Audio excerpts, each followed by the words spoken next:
It is always difficult to choose the new.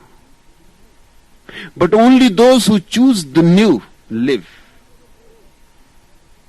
To choose the old is to choose death, not life. To choose the familiar is to remain in the prison of the familiar.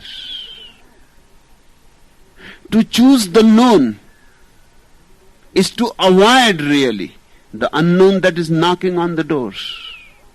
To choose the known is to reject God, because God is always unknown, not only unknown but unknowable. God is always fresh as the dewdrops. God is always utterly new, unfamiliar, unmapped, unscheduled, uncalculated. God comes only as the unknown. And if you become afraid, if you shrink back, then you have to live in your so-called dark hole. What is your past that you cling to? What is there to cling to except that it is familiar? But it is all misery. It is all tragedy. But people even cling to miseries if they are familiar. They look friendly. Even if health is knocking on your door,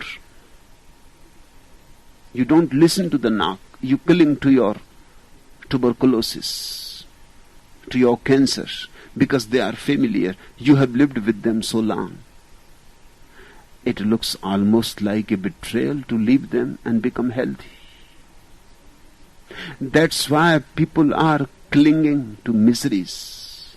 Even when opportunities arise, when miseries can be dropped and the celebration can start, they continue to cling to the misery.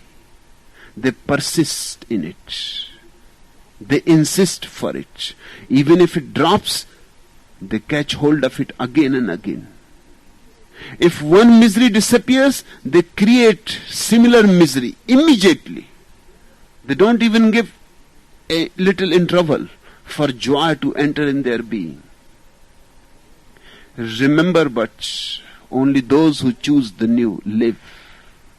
Life means readiness to go into the uncalculated, unscheduled. Life means to be ready always to listen to the challenge that comes from the unknown source. It is dangerous, but to live is dangerous. The most secure and safe place in the world is the grave. There nothing ever happens.